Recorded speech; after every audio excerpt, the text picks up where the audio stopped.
We were discussing about detections for the sulfite ion in the yesterday's class. और हमने sulphite ion के लिए कुछ इक्वेशंस, कुछ टेस्ट देखने थे, वो हमारे पेंडिंग रह गए थे। यह वहीं तक हमने किया था। Can you recall me that? Okay, तो सल्फाइट आयन के लिए उसी को कंटिन्यू करते हैं। तो मैंने कुछ रिएक्शंस दिए थे कि लेट से आपके पास किसी सॉल्ट का सॉल्यूशन है, सल्फाइट मतलब किसी सॉल्ट है, उसका एक एक्वस सॉल्यूशन है जिसमें सल्फाइट आयन है। So let's say we have a soluble sulphite.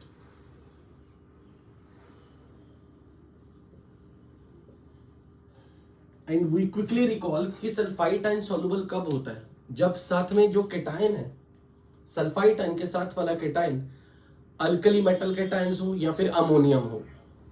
तो इसका मतलब ये कोई सॉल्युबल सल्फाइट है। सपोज मान लो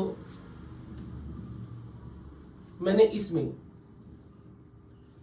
कैल्शियम क्लोराइड या फिर स्ट्रोंशियम क्लोराइड या फिर बेरियम क्लोराइड डाला। These chlorides are soluble। तो पहले ये बताओ यहां पर क्या क्या प्रोडक्ट बनेगा। लेट्स से ये कोई भी सल्फाइट है, सोडियम सल्फाइट, एज्यूम इट। तो अगर ये सोडियम सल्फाइट होता और साथ में बेरियम क्लोराइड होता तो क्या रिएक्शन होती इनकी आपस में? तो बेरियम सल्फाइड बनता। अगर मैं पीपीटी और साथ में सोडियम का क्लोराइड, मतलब पीपीटी की फॉर्म में, तो मेरे पास ये बनता, क्योंकि sulphite of group 2 ions are not soluble. Am I right? Obviously अगर यहां पे सोडियम है तो सोडियम क्लोराइड भी बनेगा, बट सोडियम क्लोराइड क्योंकि डिसॉल्वेबल है और हम सल्फाइड के कंफर्मेटरी टेस्ट कर रहे हैं, तो बेसिकली हम ये कह रहे हैं कि एक सॉल्युबल सल्फाइड था, ये भी सॉल्युबल था, दो सॉल्युबल ने मिलके प्रेसिपिटेट्स हमारे सल्फाइड के बनाए। तो ये लैब टेस्ट हो गया हमारे लिए। यहां तक आई थिंक किसी को कोई डाउट नहीं होना चाहिए। In the same way hydrolyse हो भी जाएगा तो चूंकि हाइड्रोलिसिस तो बहुत कम होगा, क्योंकि हाइड्रोलिसिस तो हमेशा रिवर्सिबल रिएक्शन है। और वैसे भी जब दोनों आयंस का हाइड्रोलिसिस भी होता है, हमें ये तो मालूम ही है कि ये किसी भी दो आयन जिनका हाइड्रोलिसिस होगा वो वही होंगे जो कंप्लीटली सॉल्युबल नहीं होंगे। तो बेरियम सल्फाइड के पीपीटी जब आप बेरियम क्लोराइड डाल रहे हो तो आप सोल्यूशन के अंदर बेरियम आयन और सल्फाइड की कंसंट्रेशन इतनी कर रहे हो कि उसका क्यूएसपी उसके केएसपी के बराबर पहुंच रहा है। उस वक्त तो पीपीटी बनेगी। तो अगर आप सोचो कि इसका हाइड्रोलिसिस भी होगा, हो गया, आप और डाल दो। आप इसके क्यूएसपी को केएसपी तक पहुंचाने के लिए जितना बेरियम और जितना सल्फाइड की कंसंट्रेशन चाहिए उतनी डाल रहे हो, तो तुरंत पीपीटी बनेंगे। सो जब इनकी रिएक्शन होगी तो क्या बनेगा? Calcium chloride when react with sulphide, तो यहां से क्या बनेगा? किसकी? कैल्शियम सल्फाइड, और यहां स्ट्रोंशियम सल्फाइड। मान लो मैंने अगर आपसे ऐसे पूछा कि मैं लेड एसीटेट का सॉल्यूशन डाल रहा हूं, पहले तो मुझे ये बताओ, रिकॉल करके सॉल्युबिलिटी चार्ट वाला पेज खोल के बताओ, एसीटेट्स आर सॉल्युबल एक्सेप्ट किस किस के एसीटेट्स? Mercury and silver. पर मर्करी भी कौन सा, +1 स्टेट वाला या +2 वाला? +1 स्टेट में। सो अगर ये मर्क्यूरस एसीटेट होता या सिल्वर का एसीटेट होता, वो इनसॉल्युबल होता। अब क्योंकि ये ना सिल्वर आयन है ना मर्क्यूरस आयन है, तो एसीटेट्स ऑफ लेड इज सॉल्युबल। तो मैं फिर से यहां पर कोई सॉल्युबल रिएजेंट डाल के सॉल्युबल सल्फाइड में चेक करके बताओ यहां किसके पीपीटी बनते। मान लो सोडियम सल्फाइड होता, तो सोडियम के साथ तो एसीटेट की रिएक्शन होती, तो एसीटेट ऑफ सोडियम सॉल्युबल होता, क्योंकि acetates, all acetates are soluble except that of silver +1 and mercury +1। इसका मतलब कि ये सॉल्युबल रिएजेंट है, और जब ये दोनों रिएक्ट करके सल्फाइड के साथ रिएक्शन होगी तो लेड का सल्फाइड बन जाएगा। अब ये बताओ लेड सल्फाइड सॉल्युबल होगा या इनसॉल्युबल होगा? लेड सल्फाइड इनसॉल्युबल, इसके पीपीटी मिलेंगे। So these are white PPT.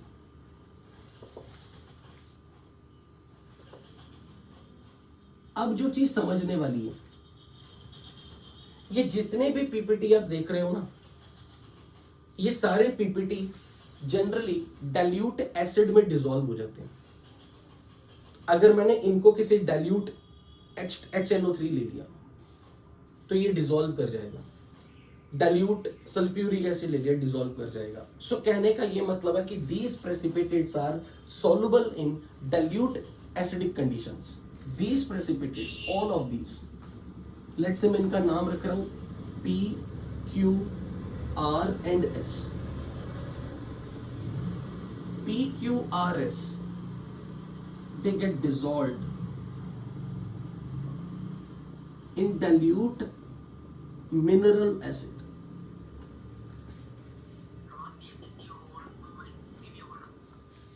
हाँ बिल्कुल बिल्कुल ठीक। तो ये प्रेसिपिटेट सॉल्युबल है डाइल्यूट एसिड में। वो आपकी इंफॉर्मेशन होगी कि भाई जब मैंने इसको पहले पीपीटी में लिया और जैसे मैंने डाइल्यूट एसिड डाला ये डिसॉल्व हो गए, यानी कि पहले प्रेसिपिटेशन हो रही है फिर डिसोल्यूशन हो रही है। पर अगर मान लो आपने कोई यहां पर एक ऐसा एसिड ले लिया जो ऑक्सीडाइजिंग एजेंट है, मान लेता हूं मैंने यहां पर रिएक्शन करवा दी डाइल्यूट नाइट्रिक एसिड से या डाइल्यूट सल्फ्यूरिक एसिड से, तो मुझे रिकॉल करके बताओ इसके बारे में कुछ बताया गया था क्या dilute sulphuric acid can it play the role of oxidising agent, या सल्फ्यूरिक एसिड को ऑक्सीडाइजिंग एजेंट होने के लिए कंसंट्रेटेड होना चाहिए? बिल्कुल कंसंट्रेटेड होना चाहिए। Dilute sulphuric acid doesn't play the role of oxidising agent, it play role of only acid. तो जब आप इसके साथ डाइल्यूट कंडीशन में, लेट्स से मैं डाइल्यूट HCl ले रहा हूं, तो क्या डाइल्यूट HCl जो है, क्या वो बताओ डाइल्यूट HCl जो है क्या वो ऑक्सीडाइजिंग एजेंट है या रिड्यूसिंग एजेंट है या ओनली एसिड है? Only acid. Dilute HCl can play the role of only acid, not an oxidising agent. Oxidising agent तो ये वैसे भी नहीं हो सकता।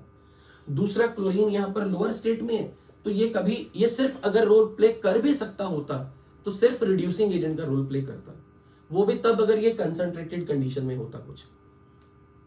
सो पॉइंट इज कि अगर मैंने एक ऐसा डाइल्यूट एसिड ले लिया जो ऑक्सीडाइजिंग एजेंट, रिड्यूसिंग एजेंट का रोल प्ले नहीं कर सकता, जो सिर्फ एसिड का रोल प्ले कर सकता है, तो अब ये सल्फाइड जो है ये इसमें डिसॉल्व कर जाएगा और कुछ भी नहीं। क्योंकि जब इनकी आपस में रिएक्शन होगी, बताओगे क्या बनेगा? बेरियम, और यहां पर जब रिएक्शन होगी बेरियम क्लोराइड एंड H2SO3, तो बेरियम क्लोराइड चेक करो क्या वो सॉल्युबल है या इनसॉल्युबल है।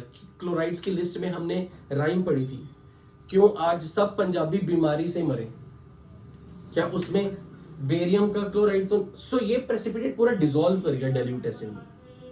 लेकिन अगर मैंने यहां पे डाइल्यूट नाइट्रिक एसिड लिया, dilute nitric acid can act as oxidising agent as well. अगर नाइट्रिक एसिड मेरे पास डाइल्यूट है ना, वो ऑक्सीडाइजिंग एजेंट का रोल प्ले कर सकता है नाइट्रोजन +5 स्टेट में, हाईएस्ट ऑक्सीडेशन स्टेट में।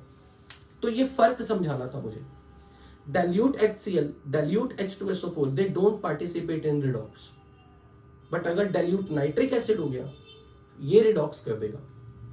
और अगर ये रिडॉक्स करेगा तो नाइट्रिक एसिड में नाइट्रोजन +5 स्टेट में, अपनी हाईएस्ट स्टेट में, तो इसकी खुद की क्या होगी? रिडक्शन या oxidation? Reduction. It will undergo reduction. तो इसका क्या होगा? ऑक्सीडेशन। अब यहां पर ऑक्सीडाइज होने के लिए है कौन? Sulphide ion.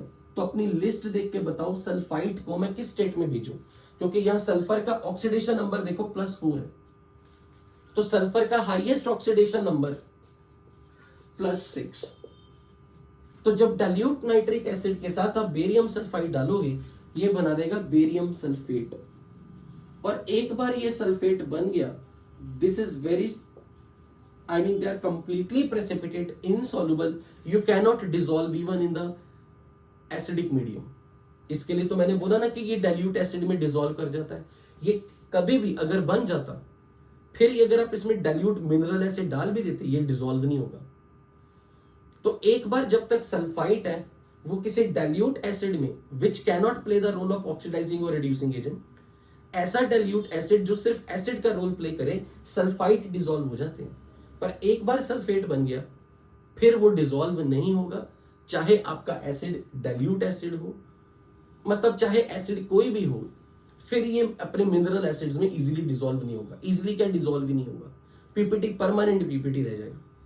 तो ये क्वेश्चन आपसे ऐसे पूछा जाता है कि जब सल्फाइड के पीपीटी आ गए, इसे डाइल्यूट एसिड में डाला, डिसॉल्व हो गया, तो क्या ये रिडॉक्स रिएक्शन हुई है या एसिड बेस रिएक्शन हुई है? जब ये डिसॉल्व हो जाता, एसिड बेस, क्योंकि अगर रिडॉक्स हुई होती तो सल्फाइड तो सल्फेट में आएगा। सल्फेट के पीपीटी आर वेरी इनसॉल्युबल, वो ये जो सल्फेट है they are neither soluble in the mineral acids, वो किसी एसिड में डिसॉल्व नहीं होंगे। लेकिन अगर इसकी मैं पीपीटी की बात करूं तो जब बेरियम के साथ क्लोराइड बन गया, H2SO3 गैस बन के निकल जाएगा SO2 की फॉर्म में, फिर तो पीपीटी पूरा डिसॉल्व हो गया ना। तो sulphides are soluble in dilute acid, sulphates are not soluble in dilute acid. So basically what is happening? So once precipitates of sulfides are obtained, these are soluble in dilute mineral acids but are, if converted to sulfates, remains as precipitate and are insoluble in mineral acid। तो basically मुझे यहां पर आपको दो point समझाने हैं। Dilute HCl can play the role of acid, dilute H2SO4 can play the role of only acid, but beta dilute nitric acid can play the role of acid as well as oxidizing agent। इसलिए जब dilute nitric acid के साथ reaction होगी तो PPT बनेंगे। लेकिन अगर मैंने यहां सिंपल dilute HCl लिया होता, precipitates will dissolve।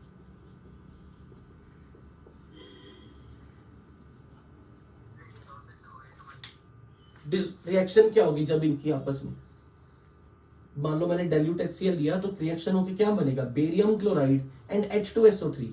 H2SO3 किस फॉर्म में निकल जाएगा, H2SO3 किस फॉर्म में निकलेगा, SO2। पीछे सोल्यूशन में बचा क्या, बेरियम क्लोराइड। अब चेक करो क्लोराइड की सॉल्युबिलिटी चार्ट में, तो फिर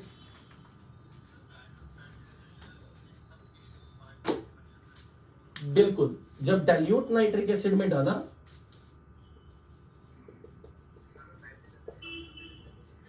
तो फिर ये वाइट कंसंट्रेटेड होता तो भी सेम ऐसे ही होता, इसकी ऑक्सीडेशन हो जाती। बस इतना डिफरेंस चेंज हो जाता है कि जब डाइल्यूट नाइट्रिक एसिड के साथ रिडॉक्स रिएक्शन आप देख रहे हो, तो मुझे ये बताओ नाइट्रेट का खुद का क्या हो रहा है, रिडक्शन या ऑक्सीडेशन? तो इसके रिडक्शन होके ये खुद NO गैस बन के निकल जाएगा। लेकिन अगर मैंने कंसंट्रेटेड नाइट्रिक एसिड लिया, कंसंट्रेटेड, तो इसी निकलने वाली NO की ऑक्सीडेशन होके NO2 गैस निकलती। डाइल्यूट नाइट्रिक एसिड से NO गैस निकलेगी, वो अलग बात है कि NO जैसे निकलेगी एयर के कांटेक्ट में आके NO2 बन जाए। पर अगर कंसंट्रेटेड नाइट्रिक एसिड लिया तो वो डायरेक्ट NO2 बनाएगा, क्योंकि नाइट्रोजन को +5 से लोअर स्टेट में आना है। तो यहां ऑक्सीडेशन नंबर घट रहा हुआ दिख रहा होगा आपको नाइट्रोजन का, +5 से +2। सो डाइल्यूट नाइट्रिक एसिड में रिडॉक्स रिएक्शन होगी, डाइल्यूट सिंपल मिनरल एसिड ले लो तो प्रेसिपिटेट डिसॉल्व हो जाएगा। फॉर एग्जांपल आपको ऐसे अगर क्वेश्चन पूछा किसी ने, ये वाइट पीपीटी आ गई लेड सल्फाइड के, अब आपको बोला जा रहा है इसे एयर की प्रेजेंस में हीट किया, तो एयर के अंदर हु इज ऑक्सीडाइजिंग एजेंट? जब आप किसी को एयर की प्रेजेंस में, ऑक्सीजन, तो ऑक्सीजन सल्फाइड को किस में कन्वर्ट करेगा, सल्फाइड आयन को। SO2 क्या, सल्फेट, लेड सल्फेट के पीपीटी बनेंगे। अब चेक करके बताओ जरा, सल्फेट का सॉल्युबिलिटी चार्ट आपने पढ़ा था, sulphates of which 5-6 cations are insoluble, calcium, strontium, barium. इसीलिए ये देखो, इसीलिए मैंने यहां पे कैल्शियम केटाइन वाला सॉल्ट डाला था, कैल्शियम, स्ट्रोंशियम, बेरियम, लेड, और आगे बोलो सिल्वर, क्रोमियम।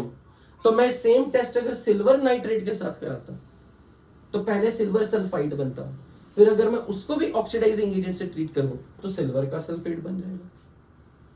तो अगर पीपीटी आप चाहते हो कि डिसॉल्वेबल ना रहे, PPT remains PPT, then treat it with oxidising agent. और अगर आपने इसको डाइल्यूट एसिड में डाल दिया, चेक करके बताओ क्या होगा, डाइल्यूट एसिड में डालने से क्या बनेगा, PbCl2 और H2SO2 की फॉर्म में निकल जाएगा।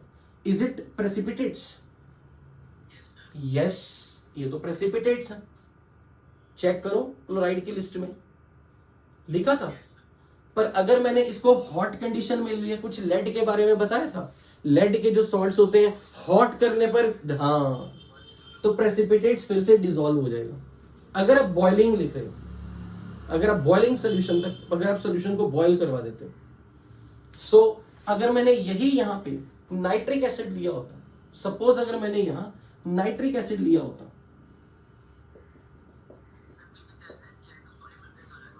कि क्या लिखा था खोल सॉल्युबिलिटी चार्ट में, इसके बारे में सर्कल करवाया था क्लोराइड्स की लिस्ट में, जब लेड के लिए ऐसा सर्कल करके कुछ बोला था। चेक कर, खोल वो पेज सॉल्युबिलिटी चार्ट वाला,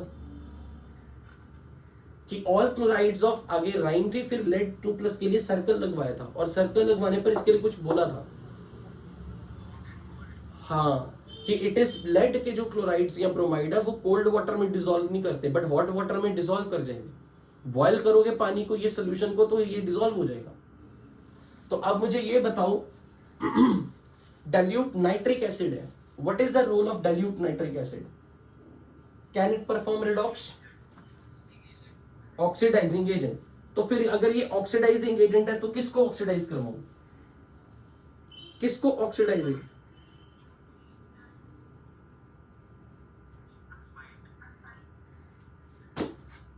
तो एक तो लेड नाइट्रेट बनेगा, लेड का भी नाइट्रेट बनेगा,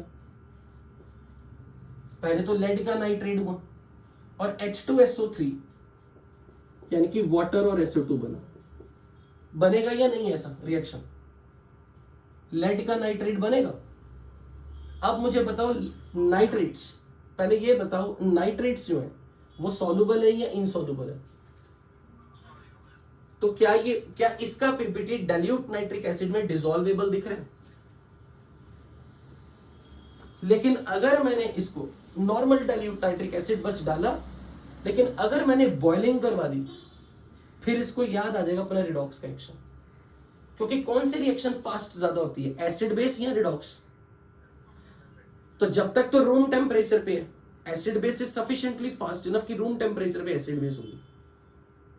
पर जैसे मैं इसको हीट करूंगा तो मैं रिडॉक्स रिएक्शन के लिए एक्टिवेशन एनर्जी दे रहा हूं।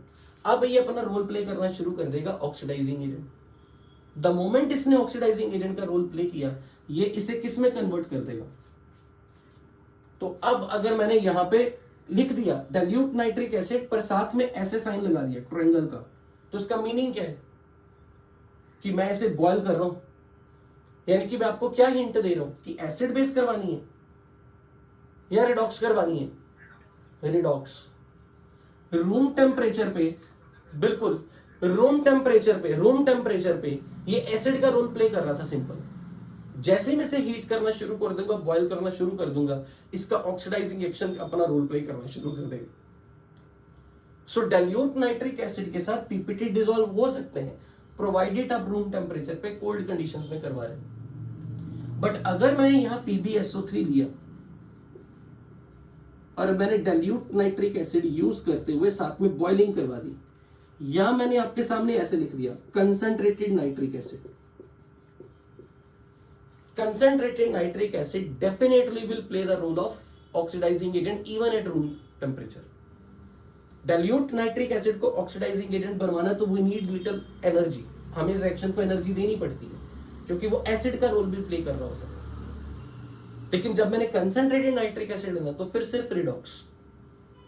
क्या ये फर्क समझ में लगा, ट्रायंगल ना लिखना और ट्रायंगल लिखने का?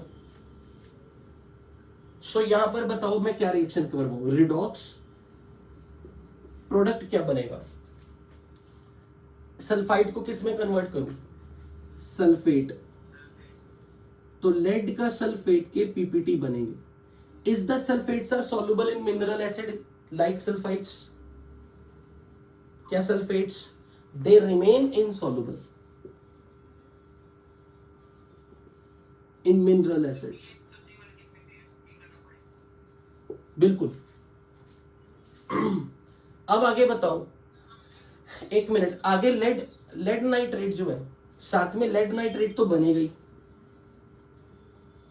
बस फर्क कितना, अब की बार SO2 गैस रिलीज नहीं हुई, अब की बार जो पीपीटी है तो लेड नाइट्रेट तो साथ में बनेगा ही बनेगा क्योंकि लेड की रिएक्शन तो होगी, पर साथ में आपको पता होना चाहिए जब नाइट्रेट की खुद की रिडक्शन होगी तो डाइल्यूट कंडीशन में it will release NO gas,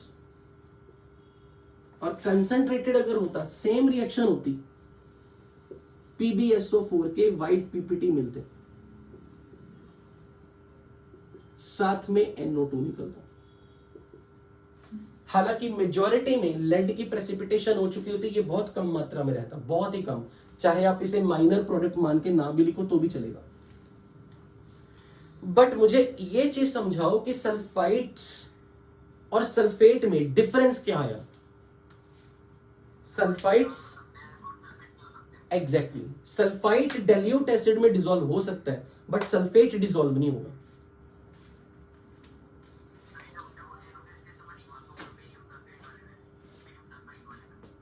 इसका क्या होगा, रिडक्शन ऑक्सीडेशन,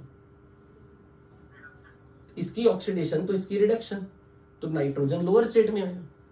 डाइल्यूट कंडीशंस में ये बनाएगा NO, कंसंट्रेटेड कंडीशंस होती तो NO2 बनता।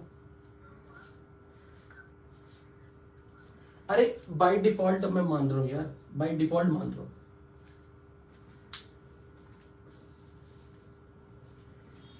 ये तो आज आप पहली बार जब नाइट्रिक एसिड का रोल पढ़ रहे हो तब आपके लिए इंपॉर्टेंट है, सर साइन लगाओ।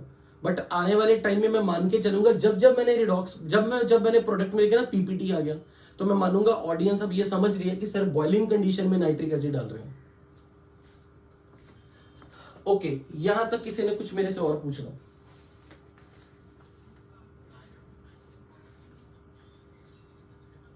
बिल्कुल नॉर्मल एसिड का, बिल्कुल बिल्कुल बिल्कुल।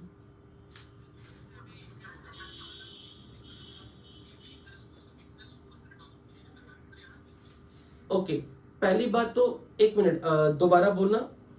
अच्छा, वो जो रिएक्शन वाला पेज लिखा था, हाँ, लेड को +2 से +4 तक ले जाना बहुत मुश्किल काम है क्योंकि लेड पर इनर्ट पेयर इफेक्ट लगता है, इसलिए वो काम कोई स्ट्रॉन्ग ऑक्सीडाइजिंग एजेंट ही कर सकता है, वो भी बहुत बिग डिफिकल्टी।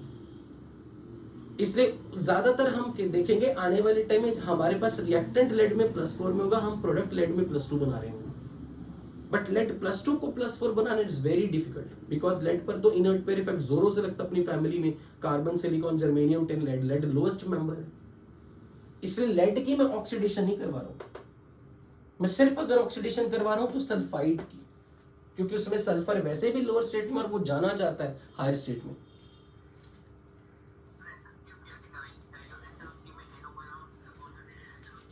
इसके लिए पेज खोलो, वो पेज खोलो, रिडक्शन वाला पेज चेक करो, वहां पर क्या लिखा था, कुछ लिखा था, नाइट्रेट और nitrite gives NO and sometimes NO2 करके कुछ लिखा था, चेक करो वो page.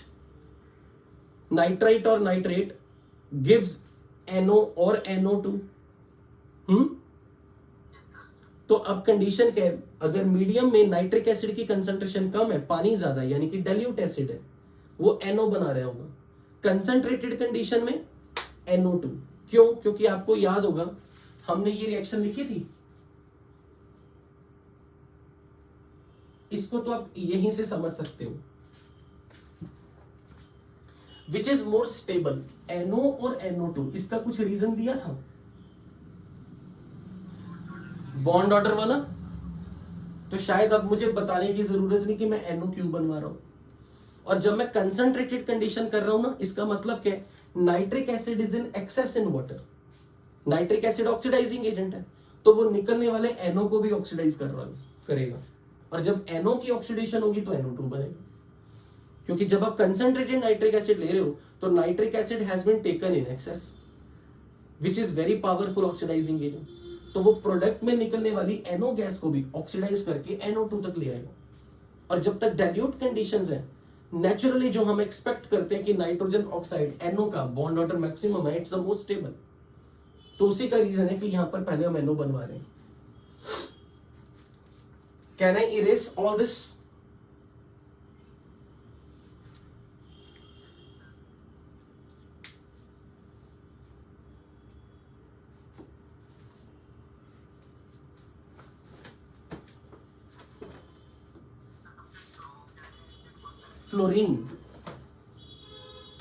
Fluorine is the most powerful oxidising agent. But हम फ्लोरीन के रिएक्शन लैब में नहीं करवा सकते। आपने ऑर्गेनिक में पढ़ा है, फ्लोरिनेशंस जो होते हैं यूजुअली वो एक्सोथर्मिक होते हैं, they are uncontrollable.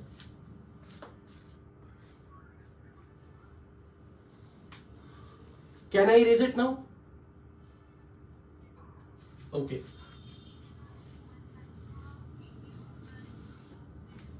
On heating yes definitely, beyond certain temperature तक आप हीट करोगे तो वो डिकम्पोज कर सकता है। मान लो कर भी गया, तो प्रोडक्ट में क्या बनेगा? लेड ऑक्साइड, नाइट्रेट्स हाँ, पर ये देखो जो लेड ऑक्साइड है वो मेटल ऑक्साइड है। Metal oxide is a base, और जब एसिड पड़ा हुआ है वो फिर से सॉल्ट बना देगा, लेड नाइट्रेट। जब हमने, इस बच्चे ने अच्छा क्वेश्चन पूछा, इस गर्ल स्टूडेंट ने, इसने कहा कि सर अगर यहां लेड नाइट्रेट बनेगा तो क्या वो डिकम्पोज नहीं करेगा? तो आपको मैं ये याद दिला दूं, जब मैं ये कह रहा हूं ना कि लेड नाइट्रेट हीट करने पे डिकम्पोज करके lead oxide NO2 and O2 बनाएगा, ये रिएक्शन तब होगी जब आप ड्राई टेस्ट कर रहे हो। सिंपल आपने इसका एक्वस सोल्यूशन लिया, मतलब सॉरी, आपने इसका एक्वस सोल्यूशन लिया और उसमें कुछ नहीं डाला, ये अकेला है। पर आपको पता है अगर यहां लेड ऑक्साइड बन भी गया और साथ में आपके टेस्ट ट्यूब के अंदर नाइट्रिक एसिड बैठा, तो ये एसिड का रोल तो प्ले डेफिनेटली करेगा। And this is metal oxide base, this is acid, तो एसिड बेस तो होगी, लेड नाइट्रेट तो रहेगा ही रहेगा फिर। इसलिए इसमें कंफ्यूज नहीं होना कि सर जब हम हीट करेंगे बनने वाले लेड नाइट्रेट का डिकम्पोजिशन होगा। वो तब बातें होती है जब हम कह रहे हैं कि हमारी टेस्ट ट्यूब के अंदर लेड नाइट्रेट का सोल्यूशन है, only lead nitrate, nothing is added, और हम इसे हीट कर रहे हैं, डिकम्पोज करवा रहे हैं। बट यहां पर तो आपके पास दो चीजों का मिक्सचर लेके आप कुछ रिएक्शन करवा रहे हो। You girl student, is that clear to you बेटा? ओके, अब हम इसका लास्ट टेस्ट करेंगे सल्फाइड का जिंक के साथ। पहले मुझे ये बताओ, जो जिंक, ओके, पहले ये चीज डिसाइड करो, जो जिंक है, जिंक मेटल है, मेटल का काम क्या होता है? इलेक्ट्रॉन लूज करना या गेन करना? मेटल का काम इलेक्ट्रॉन, और अब देखना आप मेरे को डबल आंसर दोगे। मेटल का काम है इलेक्ट्रॉन लूज करना, वेरी राइट, ये बिल्कुल सही बोला। अब मेटल इलेक्ट्रॉन लूज कर रही है, तो मेटल कौन सी एजेंट है, ऑक्सीडाइजिंग या रिड्यूसिंग? अब मुझे डबल आंसर आएंगे। मेटल का काम है इलेक्ट्रॉन लूज करना, तो मेटल जब इलेक्ट्रॉन लूज करेगी तो वो कौन सी एजेंट कहलाएगी?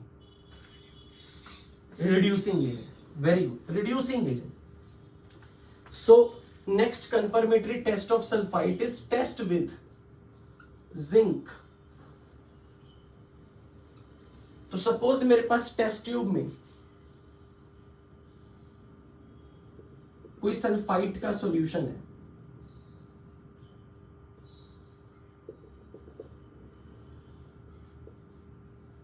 और मैंने इसमें जिंक डाला under acidic conditions, dilute H2SO4 डाला, हीट कर दिया, dilute H2SO4 can play the role of only acid or can play the role of both acid and oxidizing agent? Only acid. Only acid. तो अब जब इनकी आपस में रिएक्शन होती है, when they react together, they perform a redox और H2S gas बनती है। अब मुझे जस्टिफाई करो, हम H2S गैस जब बनवा रहे हैं तो बेसिकली हम क्या कहना चाह रहे हैं? जिंक मेटल था, मेटल ने क्या किया? इलेक्ट्रॉन लूज या गेन? लूज। तो इसकी क्या हो रही है मेटल की? ऑक्सीडेशन या रिडक्शन? क्योंकि मेटल इलेक्ट्रॉन लूज कर रही है, ऑक्सीडेशन। और जब इसकी ऑक्सीडेशन हो रही है तो इसकी क्या होगी? रिडक्शन। और जब इसकी रिडक्शन होगी तो अपना रिएक्शन वाला पेज खोलो, उसमें कहीं लिखा था कि इसका रिडक्शन से क्या बन सकता है? हमने शायद बस यही लिखा था ना, सिर्फ इतना, सल्फाइड गिव सल्फेट। अब ऑब्वियसली सल्फाइड में सल्फर जो है वो +4 स्टेट में है, अगर उसको आप +6 में भेजोगे तो इसकी क्या होगी? It will have to under. ये तो तभी होगा ना, ये तो तभी होगा ना जब यहां पर कोई ऑक्सीडाइजिंग एजेंट होता है। ये तो रिड्यूसिंग एजेंट है। तो अगर ये रिड्यूसिंग एजेंट है तो इसकी रिडक्शन के लिए फाइनली सल्फर को किस स्टेट में आना पड़ेगा? सल्फर को लोअर स्टेट या हायर स्टेट? लोअर स्टेट या higher state? which is the lowest state of sulfur? -2। तो यहां देखो मैंने किस फॉर्म में रखा है? -2। और अगर सल्फर -2 स्टेट में है और मीडियम एसिडिक कर दूं तो इसके पास केटायन तो मीडियम से ही आएगा ना, किया था ना कुछ कल वाली रिएक्शंस। तो इसका केटायन दे दो, क्या बनेगा? H2S। सो H2S गैस अगर निकलेगी तो मुझे ये बताओ, आपको इसकी स्मेल का भी आइडिया होना चाहिए। H2S has rotten egg smell। rotten egg smell। तो बेसिकली यहां पर रिएक्शन क्या चल रही है?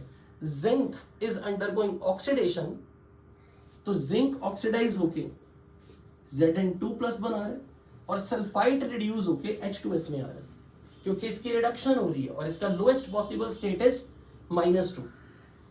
सो zinc get oxidise to form Zn2+, तो ये बना देगा जिंक सल्फेट,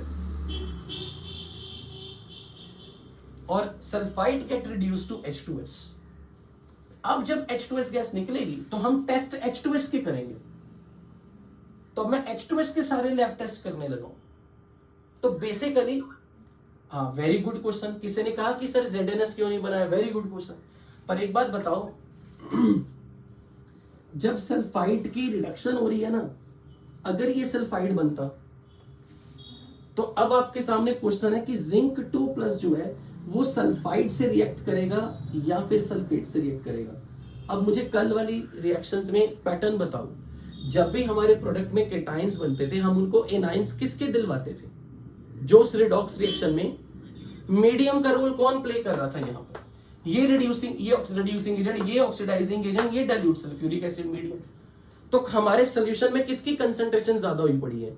जो मीडियम के फॉर्म में बैठा है या जिसको आप कुछ मिलीलीटर या कुछ ड्रॉप्स की फॉर्म में रिएक्शन करवा रहे हो? तो ऑब्वियसली अपने पास सल्फेट की कंसंट्रेशन हाई है, इसलिए प्रोडक्ट में जिंक सल्फेट बनेगा। जिंक सल्फेट चेक करके बताओ सॉल्युबल होगा या इनसॉल्युबल होगा? जिंक सल्फेट अपने पास सॉल्युबल, दिस इज एक्वस। सो जब H2S गैस अपने पास बन रही तो अब हम इसके लैब टेस्ट करने लगे।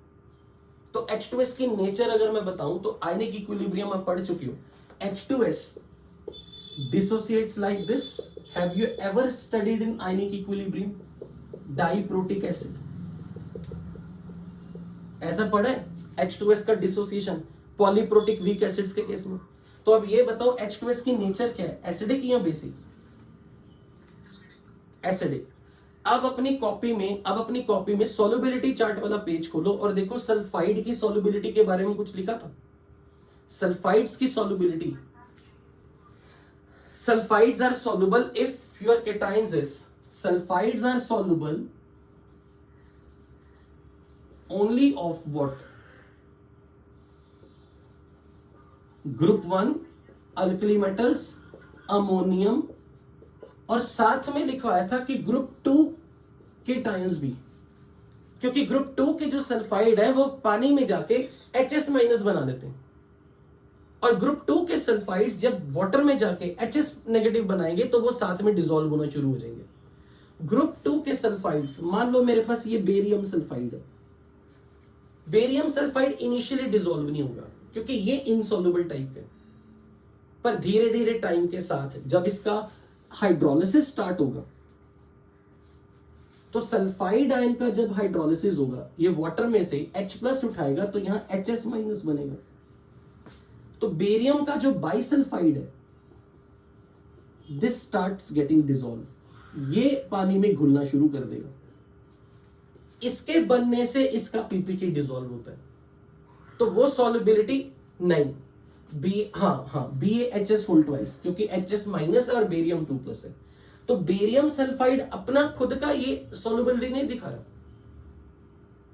इसलिए जैसे जैसे सल्फाइड वाटर में जाएगा इसका हाइड्रोलिसिस होगा, तो सल्फाइड जैसे मैंने डाला पानी में घोलना शुरू किया, घुलेगा नहीं, पर I will allow my solution to stand for some time.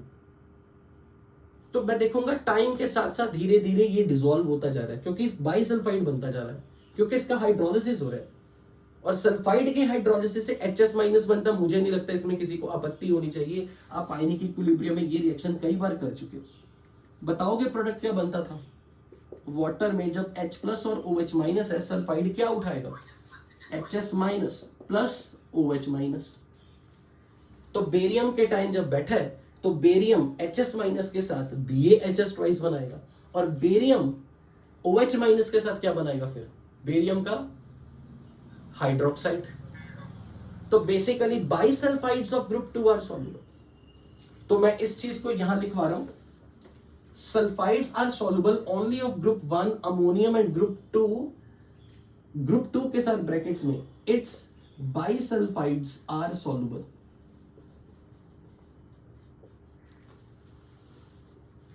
तो अब मैं इस H2S को और जनरली और जो पॉइंट बहुत ज्यादा इंपॉर्टेंट है, this is one point regarding sulphide. Another point regarding sulphide is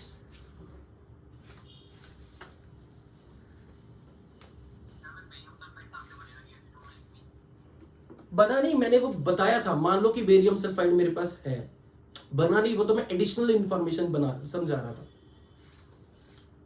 Second, another important piece of information is all sulfides are generally black. जितने भी सल्फाइड पीपीटी की फॉर्म में होते हैं दे आर ब्लैक। अगर सल्फाइड इनसॉल्युबल है, यानी कि उस सल्फाइड का केटायन ग्रुप 1 अमोनियम या ग्रुप 2 का नहीं है। लेट्स से मैंने मैंगनीज सल्फाइड दे दिया,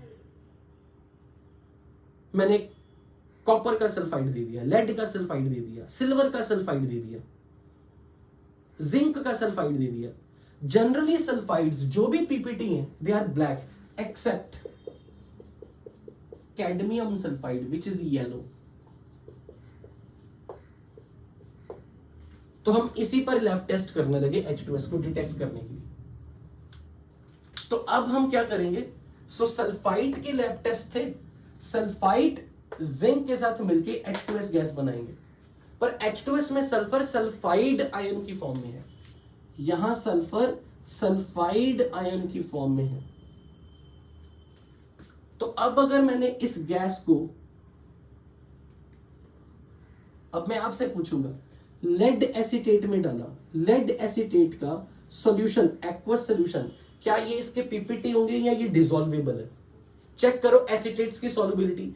एसीटेट्स are soluble except silver 1 and mercury 1। तो अगर यह सिल्वर एसीटेट होता या मर्क्यूरस एसीटेट होता फिर मैं कहता कि भाई ये एसीटेट्स जो है ये डिसॉल्वेबल नहीं है, पर लेड का एसीटेट सॉल्युबल है।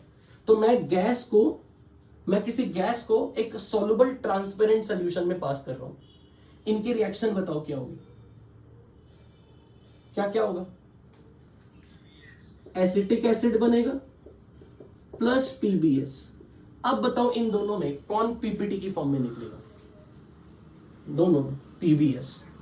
तो PbS के पीपीटी जब बन रहे हैं, can you tell me the colour with this information? Black. तो H2S सोल्यूशन जब लेड एसीटेट में पास करते हैं तो ब्लैक कलर के प्रेसिपिटेट्स मिलेंगे. So this becomes confirmatory test for sulphide in this case, क्योंकि H2S हमने सल्फाइड से बनवाई, बट एक्चुअल में ये लैब टेस्ट तो सल्फाइड का है,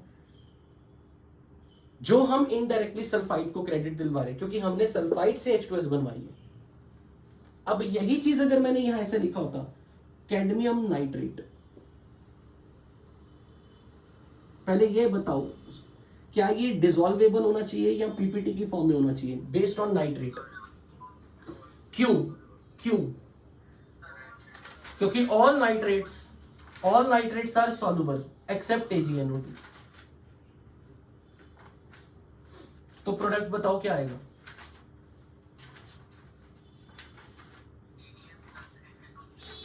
बिल्कुल ठीक. तो यहां पे बन जाएगा कैडमियम सल्फाइड की येलो पीपीटी. अब अगर मैं यही H2S के साथ लैब टेस्ट करवा दूं, let's say silver nitrate, check करके बताओ इट इज सॉल्युबल और insoluble. This is nitrate, soluble. Now करवाओ इसकी रिएक्शन इसके साथ, क्या बनेगा? Ag2S. अब Ag2S के पीपीटी बनेंगे या ये डिसॉल्वेबल होगा विद दिस फैक्टर?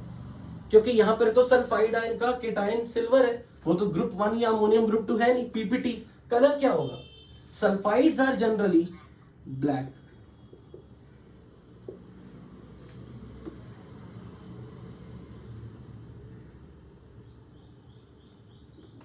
ओके. अब अगर मैं यहां पे एक्चुअल में ये जो मैं करवा रहा हूं ये सल्फाइड के लैब टेस्ट बनते जा रहे हैं क्योंकि हमारे सिलेबस में सल्फाइड भी तो था, तो मैं वहां ये रिपीट नहीं करूंगा सल्फाइड के लैब टेस्ट. सो मैं यहां लिख रहा हूं number 1, 2 and this is number 3.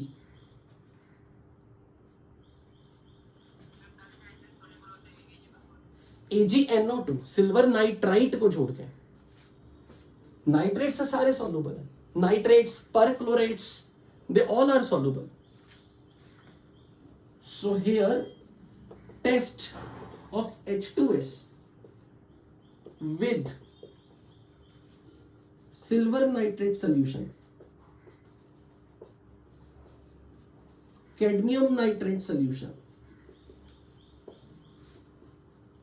या फिर lead acetate solution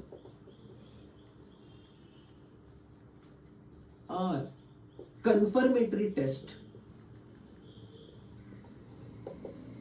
for sulfide ion as well.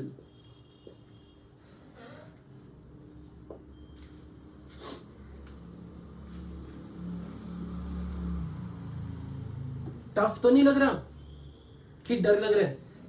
सच सच बताना. बहुत इजी रिएक्शंस है ना, सिंपल डबल डिस्प्लेसमेंट टाइप चली जा रही है. अब अगर हम काम करते हैं सल्फाइड की जब बात उठी गई है, H2S की बात उठी गई है, तो इसका कंफर्मेटरी बेस्ट टेस्ट जो माना जाता है,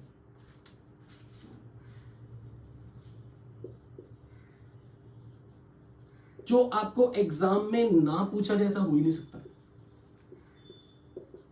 इस वक्त हम H2S का जो भी टेस्ट कर रहे हैं बेसिकली वो सल्फाइड का कर रहे हैं.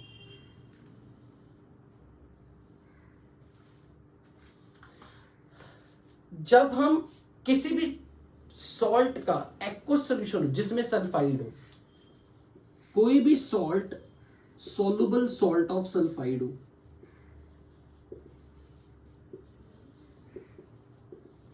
या अपने पास H2S हो,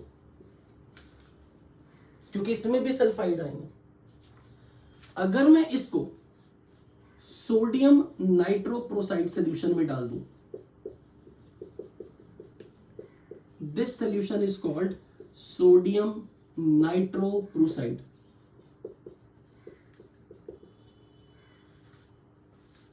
ये फॉर्मूला याद होना चाहिए. This is very important for JEE Mains. पर मैंने अभी तक हमेशा देखा है उन्होंने जब जब सवाल पूछा उन्होंने ये फॉर्मूला आपको क्वेश्चन में रेडीमेड दिया था. मैंने ये नहीं कभी देखा कि उन्होंने कभी इसका फॉर्मूला ना दिया हो बच्चों को. पर मैं फिर भी सेफ्टी रीजंस के लिए बोलूंगा कि याद होना भी चाहिए. So this is called sodium nitroprusside test.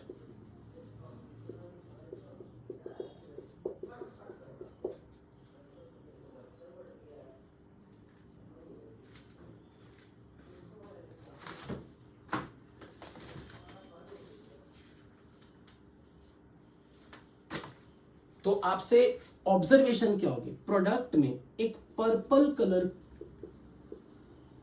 Is observed, purple colour is observed. This is very important, और खासकर 12th क्लास में जब आप आ गए हो और अगर कल को आपके प्रैक्टिकल्स होंगे तो वाइवा में ये ना पूछे हो ही नहीं सकता। अब आपसे ये पूछा जाता है, जब भी जेईई मेंस टाइप के एग्जाम में इस तरह का सवाल आया, उन्होंने ऐसे पूछा है, ये फॉर्मूला दिया हुआ था, उन्होंने ये नहीं किया कि बच्चों से ये फॉर्मूला याद करवाया, उन्होंने ये फॉर्मूला दिया हुआ था और उन्होंने पूछा कि इससे जो पर्पल कलर आता है वो किसके कारण आता है, पर्पल कलर किस चीज का बनता है। तो वो ऐसे पूछते हैं, during the confirmatory test of sulphide sodium nitroprusside turns to purple, ये ऐसे बोलते हैं फॉर्मूला देखे, इंग्लिश में नहीं लिखा होता सोडियम नाइट्रोप्रोसाइड, ऐसे फॉर्मूला देखे, this turns to purple colour of what, आगे 4 ऑप्शन। तो ये रिएक्शन बड़ी आसान है, बहुत ही आसान। आप लोगों ने कोऑर्डिनेशन केमिस्ट्री पढ़ ली है, कोऑर्डिनेशन केमिस्ट्री में मुझे जल्दी से बताओ NO का ऑक्सीडेशन नंबर आप क्या लेते थे हर बार जब कॉम्प्लेक्स आता था, +1। तो करना कुछ नहीं है, ये जो NO+1 है ना, ये इस सल्फाइड आयन से मिलके NOS- बना देता है, +1 -2 -1, and it act as a ligand. तो ये जो NO है ना वो लिगेंड बन जाता है, यानी कि ये रिएक्शन ऐसे हो जाती है, NaFeCN5 NOS, मतलब ये जो सल्फाइड है ना, दिस कंबाइंस विद NO+, और NO+ के साथ मिलके ये NOS बनाता है। अब मुझे ये बताओ इस स्क्वायर ब्रैकेट पे चार्ज कितना आएगा। पहले ये बताओ आयरन का ऑक्सीडेशन नंबर यहां कितना है, आयरन का ऑक्सीडेशन नंबर चेक करके बताओ। This is -1 × 5 -5 +1 -4 -4, this is +2। तो मैं बोल दूं ये आयरन का ऑक्सीडेशन नंबर अगर आप निकालोगे तो +2 आएगा। अब मैं आपसे, मेरे पास अगर ये क्वेश्चन आया तो मैं ये पूछूंगा कि इसमें आयरन का ऑक्सीडेशन नंबर क्या है। तो क्या आयरन का ऑक्सीडेशन नंबर चेंज हो रहा है इस रिएक्शन में? क्या ये जो सल्फाइड है क्या ये Fe के साथ कुछ रिएक्शन कर रहे हैं? बताओ। नहीं, मुझे इतना बताओ आयरन का ऑक्सीडेशन नंबर यहां कितना है? +2। क्या इस सल्फाइड ने Fe2+ के साथ कुछ पंगा किया? तो क्या आयरन का ऑक्सीडेशन नंबर यहां बदलेगा? नहीं बदलेगा, क्योंकि NO+ जो है वो तो S2- के साथ मिल रहा है ना, वो आयरन के साथ तो कुछ कर ही नहीं रहा। तो अगर आयरन का ऑक्सीडेशन नंबर +2 है तो मुझे इस पूरी स्क्वायर ब्रैकेट पे चार्ज बताओ, पूरी स्क्वायर ब्रैकेट पे चार्ज। यस, इसीलिए मैंने अभी यहां पैरों में कुछ नहीं लिखा था, दिस इज 4। शायद अब समझ में आया कि मैंने 4 क्यों लिखा है। बोलो। FeCN5 NO पूरी स्क्वायर ब्रैकेट पे यहां कितना चार्ज है? इसमें सोडियम पे तो +1 है, तो इस पे आ गया -2 चार्ज। तो आयरन का ऑक्सीडेशन नंबर कितना निकल के आया? +2। आयरन का ऑक्सीडेशन नंबर यहां भी +2 है। तो अगर आयरन का ऑक्सीडेशन नंबर +2 है, Cn का -1 है, × 5, NOS का ऑक्सीडेशन नंबर कितना लोगे? -1। नाउ चेक पूरी स्क्वायर ब्रैकेट पे चार्ज कितना आएगा? पूरी स्क्वायर ब्रैकेट पे -4। तो सोडियम केटायन बैठा हुआ है ना, तो सोडियम केटायन के साथ यहां पर फॉर्मूला पूरे कॉम्प्लेक्स का क्या NO4 नहीं आएगा जब पूरी स्क्वायर ब्रैकेट पे चार्ज -4। तो आपसे यह पूछा जाता है कि ये किस में कन्वर्ट होगा? पर्पल कलर इसके कारण आता है। तो अगर कोई आपसे ये पूछे कि सोडियम नाइट्रोप्रोसाइड के साथ सल्फाइड की रिएक्शन करवाई, पर्पल कलरेशन आती है, तो आपको ये पता होना चाहिए कि it's not a redox reaction, it's not redox. Iron remains in +2 state, only ligand is changed. जो लिगेंड पहले NO+ था, अब वो लिगेंड NOS- है. फिर आपको NOS- का स्ट्रक्चर कोई पूछ सकता है. क्या आप मुझे बता सकते हो अपनी कॉपी में नाइट्राइट आयन का स्ट्रक्चर? अपनी कॉपी में इसका स्ट्रक्चर बना के दिखाओ. नाइट्राइट का स्ट्रक्चर.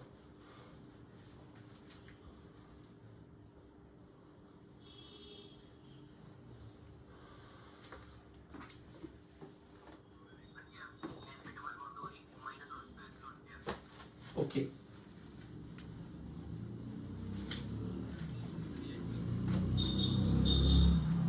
सिंपल. ये तो लिगेंड ये S2- के साथ कंबाइन कर रहा है. लिगेंड एक्सचेंज बोल दो कि पहले लिगेंड कोई और था, अब लिगेंड कुछ और है.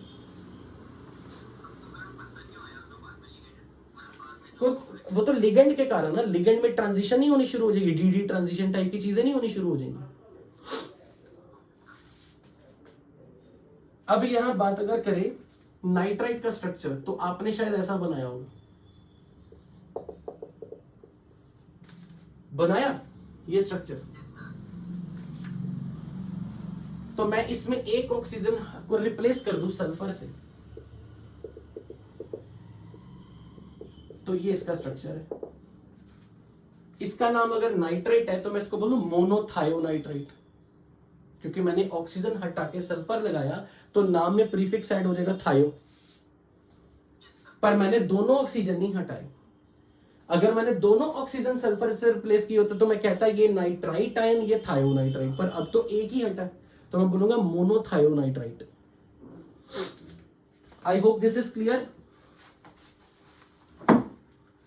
यस और नो?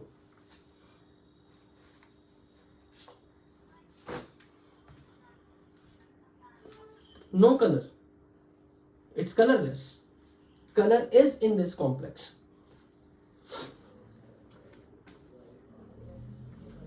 अच्छा एक बात बताओ, चलो छोड़ो, मुझे ये बताओ यहां पर, खैर वो एडिशनल इंफॉर्मेशन फालतू की होगी, छोड़ो यहीं पे.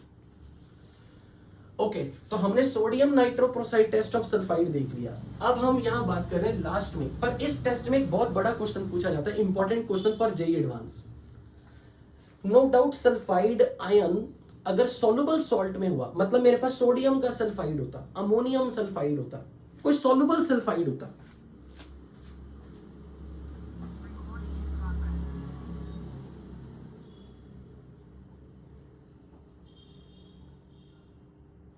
वॉल्यूम आ रही बच्चों? Okay, so I am saying कि अगर ये सल्फाइड सोलुबल होता, फिर तो ये रिएक्शन बहुत अच्छे से होती है. H2S जो है ना, H2S, is it a strong acid और वीक एसिड? Weak acid. इससे जो सल्फाइड की कंसंट्रेशन सोल्यूशन में बनती है, it's too much less, very very low, क्योंकि इसका K इक्विलिब्रियम 10⁻21 है. इसका इक्विलिब्रियम कांस्टेंट बड़ा नंबर निकला या छोटा नंबर निकला? बहुत ही छोटा. और अगर equilibrium constant is too small, तो इससे आने वाले सल्फाइड की concentration is extremely low.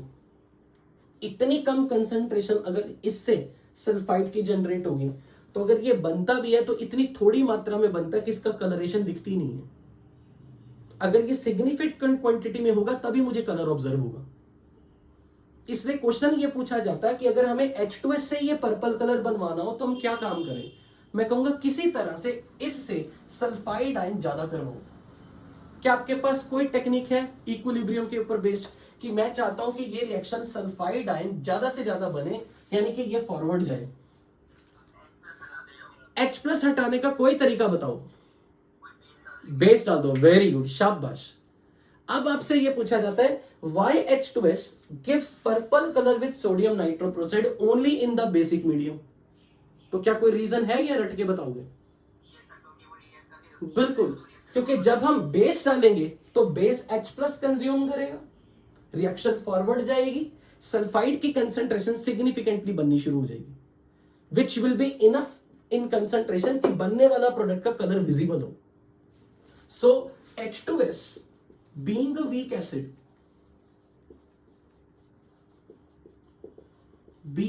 acid, does not dissociates completely, and concentration of sulfide released is too low. Generally H2S जो लैब में प्रिपेयर होती है ना वो 0.1 मोलर होती है. जनरली H2S जो प्रिपेयर करते हैं 0.1 मोलर होती है. तो इस 0.1 मोलर सोल्यूशन से जो सल्फाइड मिलता है वो एक्सट्रीमली स्मॉल है. So sulphide and release is too low to give confirmatory test with sodium nitroprusside.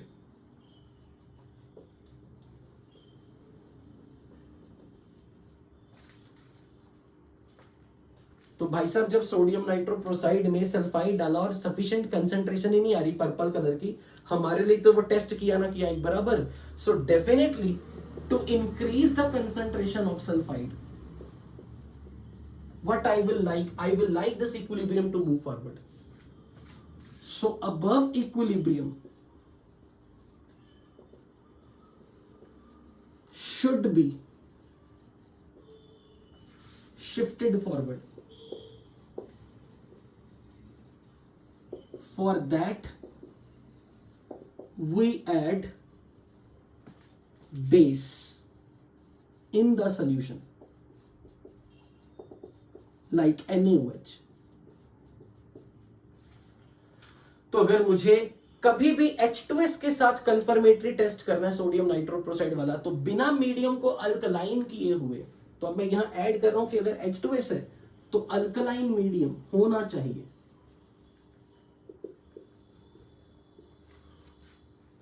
If starting material is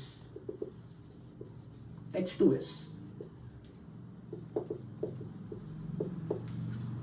is this point clear to everybody?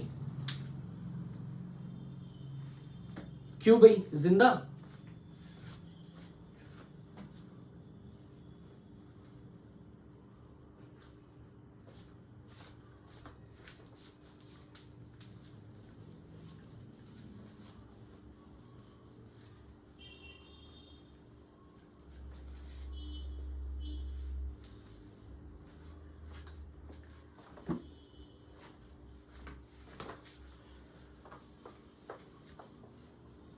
Last test basically वो याद रखने वाला टेस्ट है, लेकिन इसलिए करवाया जा रहा है क्योंकि वो जेई एडवांस में आ चुका है. वो सल्फाइड का ही लैब टेस्ट है.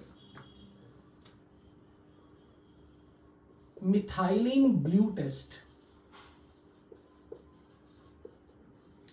Of sulphide.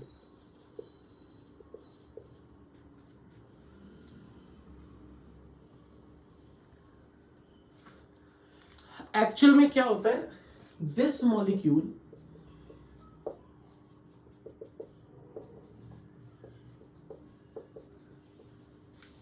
अगर मैं इसको कोई भी ऐसा कंपाउंड जिसमें सल्फाइड आयन हो, बस चाहे वो लो कंसेंट्रेशन ऑफ सल्फाइड ही क्यों ना दे रहा हूं,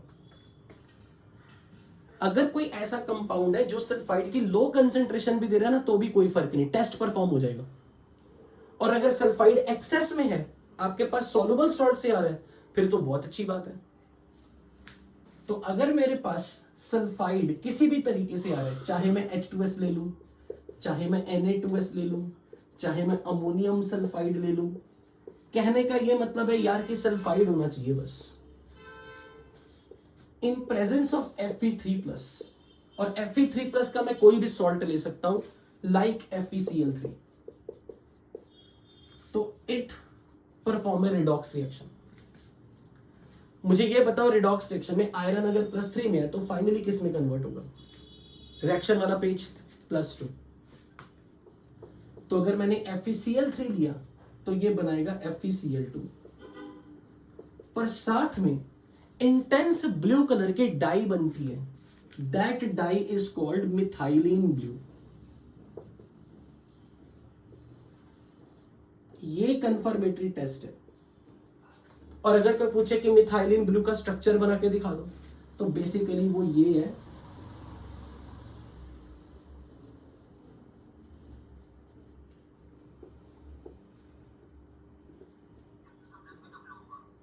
नहीं, Fe2+ का कलर ब्लू कहां से होगा, जरा चेक कर।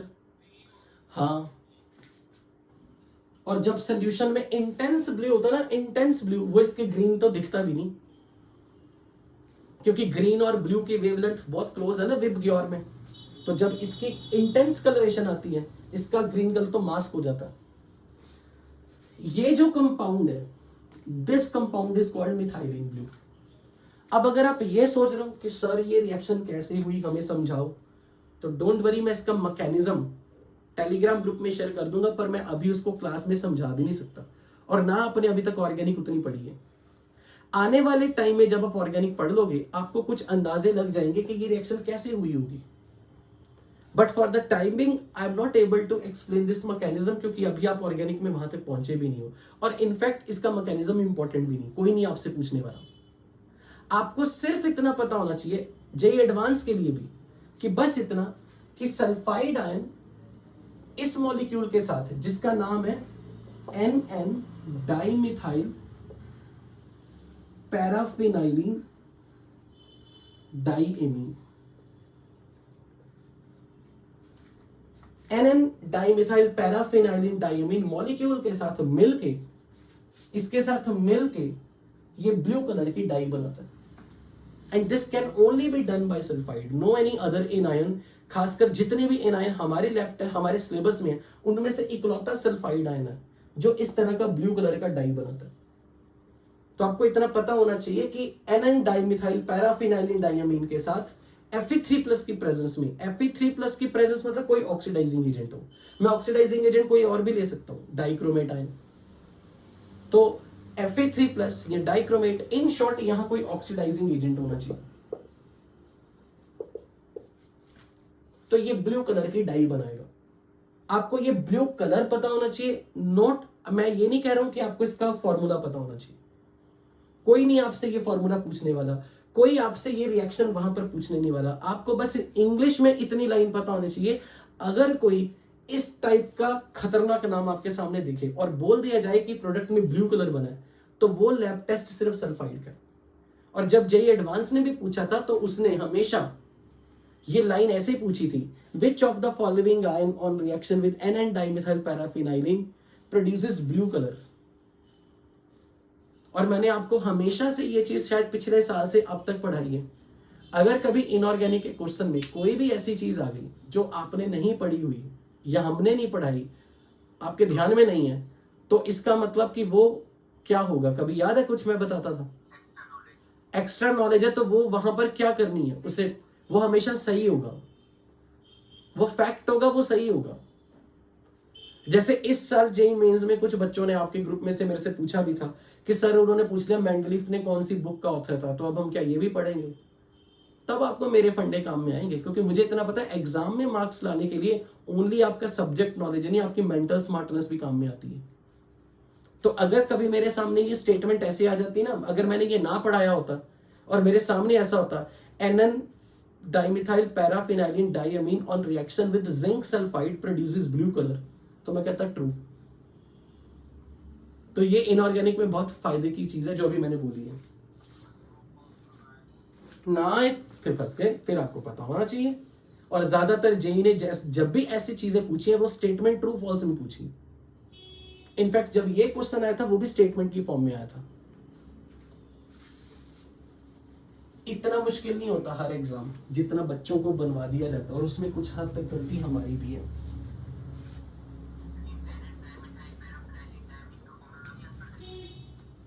ये जब तो आने वाले टाइम में ORM 2-3 पढ़ेगा ना, तेरे को ये कुछ भी नहीं लग रहा, तुझे अभी लग रहा है याद करना। आने वाले टाइम में मैं तुझे पूछूंगा बेटा, जब तू बायोमोलिक्यूल में पहुंचेगा और बड़े बड़े स्ट्रक्चर तेरे को ऑलरेडी याद हो चुके होंगे, तब तुझे लगेगा सर ये तो कुछ भी नहीं है। इससे खतरनाक खतरनाक स्ट्रक्चर तो अभी वेट करने तेरी।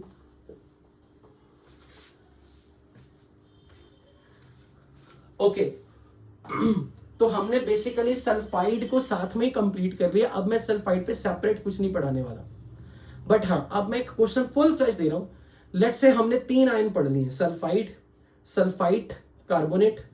तो मान लो क्वेश्चन में आपके सामने कुछ जैसे आता है ना फ्रेश क्वेश्चन, जेई मेंस या एडवांस में आ गया, उस तरह के एक डेमो क्वेश्चन है। Is salt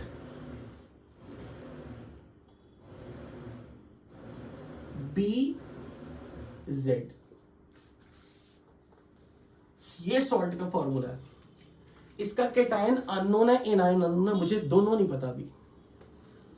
is salt BZ aqueous, यहां से मैंने कुछ हिंट दिए। Is salt BZ on treatment with dilute HCl produces a gas Y,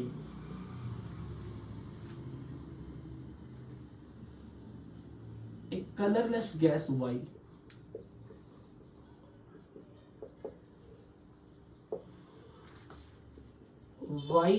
when passed through cadmium acetate produces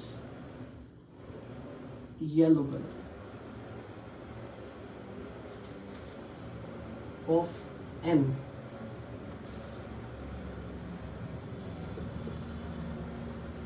BZ when introduced into the flame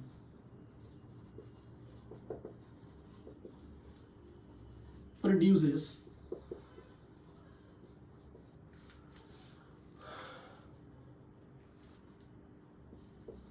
violet color.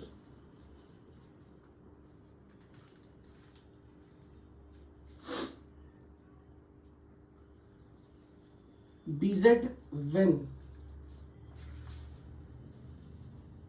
react with X produces purple color.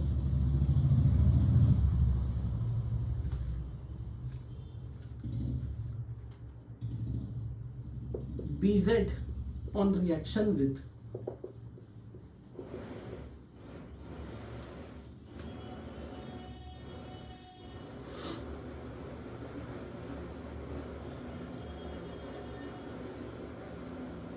lead nitrate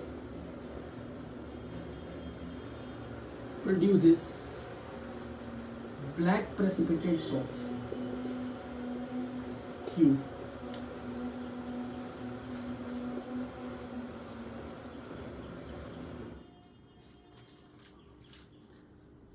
Which of the following statements are true?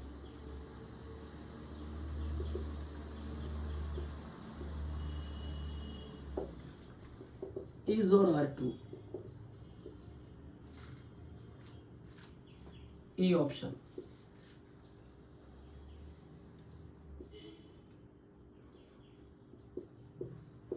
BZ cannot be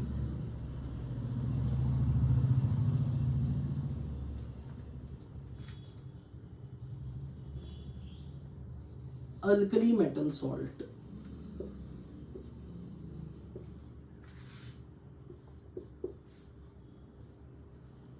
Z is sulfide ion. BZ can produce blue color with NN dimethyl paraphenylene diamine.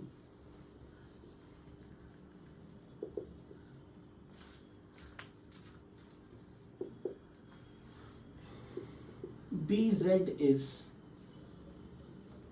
potassium sulfide. करो try.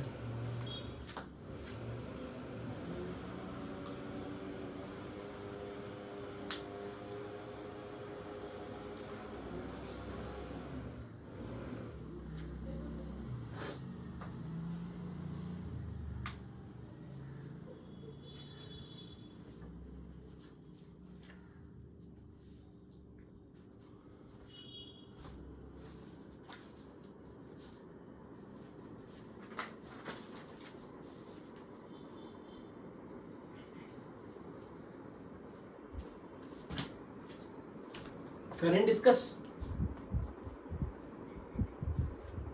बिल्कुल सही, B C D. अब मुझे ये बात बताओ, इस question को करने में टाइम कितना लगा?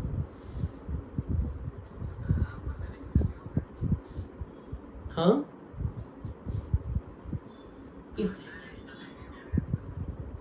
मुझे एक बात बताओ, जब हम क्वेश्चन के ऊपर वाली लाइंस लिख रहे थे ऑलरेडी दिमाग में आना शुरू हो जाता, राइट? इसलिए इस तरह के क्वेश्चन आ जाए ना, जितने लंबा क्वेश्चन होगा उतना ज्यादा इंफॉर्मेटिव क्वेश्चन होगा, उतना आसान होगा। लेकिन जिनको पहले से पता होता है केमिस्ट्री तो जी बड़ी बेकार है, इनऑर्गेनिक तो है ही कुछ नहीं, तो ये तो रटने वाली चीजें, उनके लिए जो लैक ऑफ इंटरेस्ट जिनके पास होता है ना, उनके लिए ये फ्री का क्वेश्चन डायरेक्ट 5 नंबर का लॉस है। हमारे लिए बहुत बड़ा फायदा। थोड़ा सा भी कोई सिंसियरली कर ले क्वालिटेटिव एनालिसिस, लिटरली बोल रहा हूँ, रैंक इतनी ऊपर जाती है ना, केमिस्ट्री की परसेंटाइल बहुत ज्यादा राइज करती है, और इन्हीं क्वेश्चन से परसेंटाइल गिरती है। क्योंकि ये क्वेश्चन बहुत सारे लोग तो देख के डर जाते हैं, अरे इतना बड़ा पैराग्राफ का क्वेश्चन, बाप रे बाप।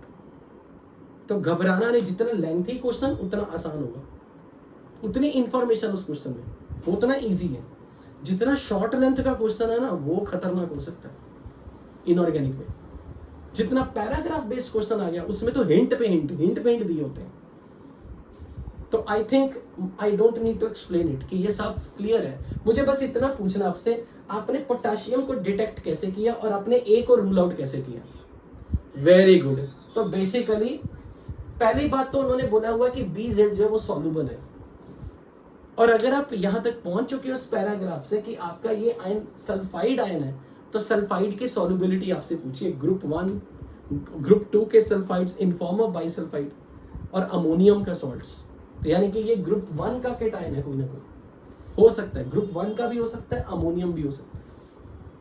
और क्योंकि उन्होंने ये दे दिया कि फ्लेम में वॉयलेट कलर आ रहा है, तो फ्लेम टेस्ट अगर किसी को पता होगा तभी वो यहां तक पहुंच पाएगा कि ये पोटेशियम है। और जब उसने ये हिंट दे दिया था कि कोई गैस निकली, जिस गैस को कैडमियम समथिंग में डाला तो येलो पीपीटी आ गई, तो हमें तुरंत दिमाग में आना चाहिए कि कैडमियम के सल्फाइड्स जो हैं, कैडमियम सल्फाइड येलो कलर का होता है। फिर उन्होंने दिया हुआ था BZ when react with X produces purple colour. ये तो बस मैंने ऐसे लाइन चेपी हुई थी, X तो पूछा ही नहीं, पर यहां से आपको हिंट मिल रहा था कि ये जो सल्फाइड आयन है सोडियम नाइट्रोप्रोसाइड के साथ पर्पल कलर देता है।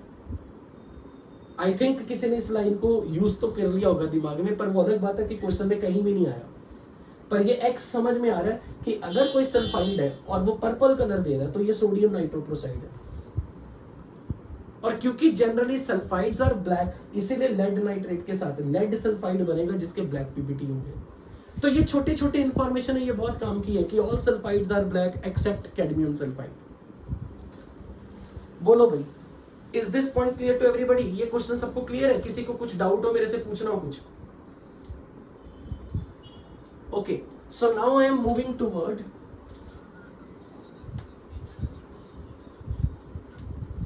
क्या हुआ करते फिर क्वेश्चन में कुछ और ऐसे दिया होता, BZ अगर सॉल्युबल नहीं है तो यहां पे मैं ऐसे लिखा होता, बस एक्वस नहीं देता मैं पहले से, या फिर मैं ऐसे बोलता BZ is made to be soluble by adding this।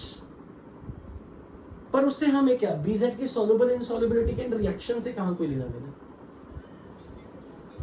हाँ बिल्कुल ऑब्वियसली, तब मैं ये कहता कि यार BZ जो है, मतलब ये जो हमने कहां पर लिखा है BCD को छोड़ के, तब A ऑप्शन भी साथ में, मतलब A भी काउंट करना पड़ता आपको उस केस में। पर वैसे जब भी कभी ये इनसॉल्युबल होगा ना, वो आपसे कुछ ना कुछ ऐसा काम करवाएंगे, सॉल्ट लिया उसमें कुछ डाला जिसमें ये डिसॉल्व हो गया। जैसे मैंने आपको बोला ना कि सल्फाइड्स जो होते हैं वो डाइल्यूट एसिड में सॉल्युबल होते हैं, या फिर अभी थोड़ी देर पहले सल्फाइड्स के बारे में बात उठी थी, सल्फाइड और सल्फेट्स में कौन डाइल्यूट एसिड में जनरली सॉल्युबल होता है? आज किया था क्लास की बिगिनिंग में, पेज खोल के देखो। सल्फाइड्स सल्फाइड्स में यूजुअली डिसॉल्व हो जाते हैं मिनरल एसिड में, लाइक डाइल्यूट HCl में डिसॉल्व हो गया। सबके नहीं, पर कुछ कुछ के, बट वो हमारे इस क्वेश्चन का पार्ट ही नहीं था।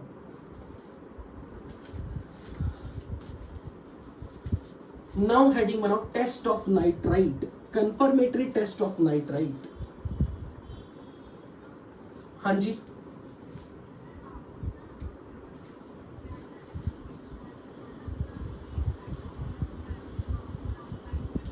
ओके उसमें फिर कुछ नहीं, फिर ये है सल्फाइड जब भी कभी आपके सामने दिख रहा है और आपने H2O2 डाल दिया, तो मुझे ये बताओ H2O2 डीकंपोज करके क्या बनाता है?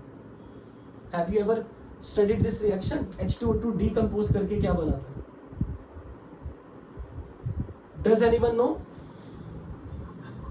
No, water plus O2, it's a disproportionation reaction. मुझे ये बताओ यहां पर ऑक्सीजन का ऑक्सीडेशन नंबर क्या है? -1। ऑक्सीजन -1 स्टेट में है, तो ये O2 पे पूरा चार्ज कितना आएगा? अगर एक ऑक्सीजन पे -1 है तो दो ऑक्सीजन पे टोटल चार्ज बताओ। -2, which is this sign? MOT, chemical bonding. MOT, chemical bonding, peroxide. तो हो क्या रहा है, एक ऑक्सीजन जो -1 में है ये अपना इलेक्ट्रॉन इसे दे रहे, तो ये खुद कौन सी स्टेट में चला जाएगा? जब ये इलेक्ट्रॉन लूज करेगा तो ये बन गया 0। और ये किस स्टेट में आएगा? जब ये इलेक्ट्रॉन गेन कर रहा है, जब इसने इलेक्ट्रॉन लूज किया तो ये न्यूट्रल ऑक्सीजन बनी ½ O2 की फॉर्म में, इसकी ऑक्सीडेशन हो गई। लेकिन जैसे इसका छोड़ा इलेक्ट्रॉन सेकंड ऑक्सीजन -1 ने गेन किया तो वो बन गया ऑक्साइड आयन। और यहां ऑक्सीजन का ऑक्सीडेशन नंबर बताओ जरा। This is -2। तो ऑक्सीजन -1 से -2 में जा रही है और -1 से 0 में जा रही है, तो बताओ इसकी क्या हो रही है, ऑक्सीडेशन या रिडक्शन या both? Both, because it can produce oxygen so it's an oxidising agent, but as well as it, because ये डिस्प्रपोर्शनेट करता है, ये रिड्यूसिंग एजेंट भी है, ये ऑक्सीडाइजिंग एजेंट भी है। बट मैक्सिमम केसेस में ये ऑक्सीडाइजिंग एजेंट का रोल प्ले करता है, क्योंकि निकलने वाला ऑक्सीजन सामने वाले के साथ ऑक्सीडेशन करवा देगा, सामने वाले की। तो जब यहां सल्फाइड बैठा है तो H2O2 can act as both, but sulphur कौन सी स्टेट में जाना चाहता है? तो सल्फाइड को मैं किस में भेज दूं जब ये ऑक्सीडाइजिंग एजेंट का रोल प्ले करेगा? सल्फेट। अब सल्फेट बैठा है, उसको कोई केटायन तो चाहिए, तो किसका केटायन दो? वाटर का। तो H2SO4। या अगर मैंने यहाँ पे लेड सल्फाइड लिखा होता तो लेड सल्फेट। अगर मैंने कोई लिखा बेरियम सल्फाइड तो बेरियम सल्फेट। तो जो भी केटायन है यहाँ पर अकॉर्डिंगली साथ में आ जाएगा। But H2O2 behave like oxidising agent because of loss of this oxygen. ये ऑक्सीजन इसका छोड़ा हुआ सामने वाले को ऑक्सीडाइज करेगा। Is this point clear to everybody? Okay, अब आ जाते हैं test of nitrite. Nitrite ion की सॉल्युबिलिटी के बारे में पहले सॉल्युबिलिटी चार्ट खोल के बताओ NO2- के बारे में। ऑल नाइट्रेट्स और nitrites are soluble except, okay,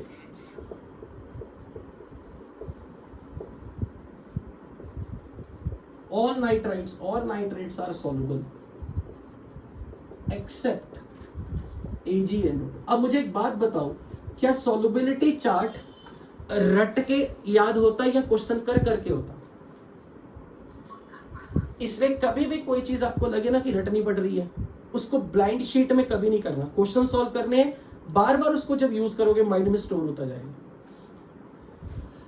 okay, तो अब यहां पर सबसे पहले मैंने सॉल्ट लिया टेस्ट ट्यूब में, उस सॉल्ट के में जिसका एनायन नाइट्राइट है लेट्स से मैं कोई भी नाइट्राइट ले लेता हूं, let's say MnO2।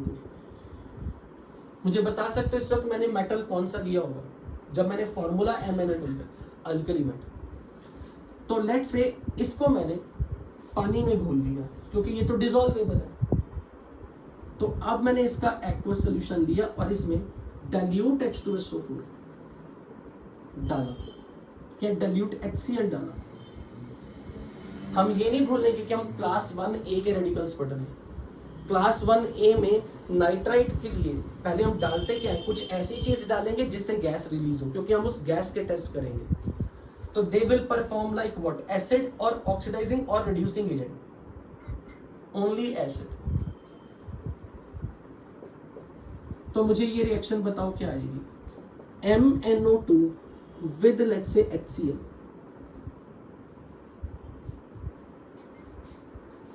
MCl cation anion exchange, HNO2, which acid it is? नाम बताओ इसका। Nitrous acid. अगर यही मैंने लिया होता MnO2 with dilute H2SO4 तो क्या बदला? MSO4 प्लस, हाँ ठीक है, M2SO4 प्लस HNO2। तो बेसिकली कौन सा एसिड बन रहा है? विच एसिड? नाइट्रस एसिड का याद करके बताओ। मैंने पिछले दिन कुछ क्लासेस में इसकी डीकंपोजिशन NCERT से कुछ बताई थी कि ये it forms HNO3 and NO। तो कौन सी गैस निकल रही है? NO, जो एयर के कांटेक्ट में आने पे इसका जब डीकंपोजिशन होगा, it undergo disproportionation,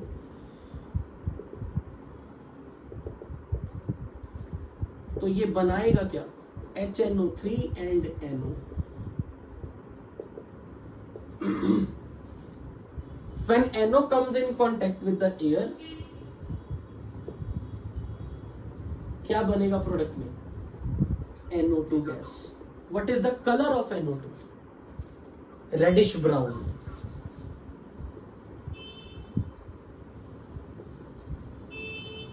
So what is the observation?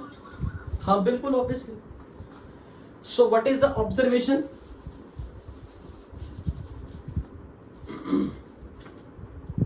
The observation is बिल्कुल ठीक। So nitrites और नाइट्रेट्स, हालांकि हम नाइट्रेट्स के कंफर्मेटरी टेस्ट नहीं कर रहे क्योंकि वो हमारा क्लास 1B का रिएजेंट, क्लास 1B की लिस्ट में है ना, याद है ना? क्लास 1A 1B नाइट्रेट होता तो मैं उसे कंसंट्रेटेड एसिड से डिटेक्ट करता। सो बेसिकली नाइट्राइट ही लिखो, nitrite salt on heating with dilute HCl और dilute acid H2SO4 liberate reddish brown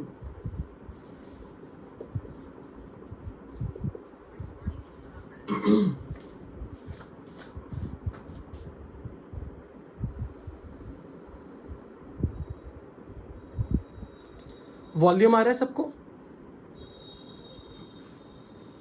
They liberate reddish brown pungent smelling gas।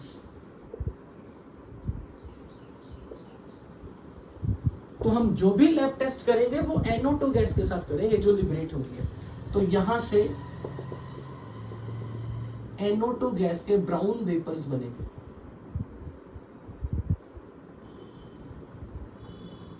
अब मुझे एक बार जल्दी से रिकॉल करा दो, क्लास 1A में जो कार्बोनेट था वो डाइल्यूट एसिड से मिलके कौन सी गैस बनाता था? Carbonate, CO2। सल्फाइड जब था, अगर यहां सल्फाइड होता SO2, अगर सल्फाइड होता H2S, नाइट्राइट होता NO2।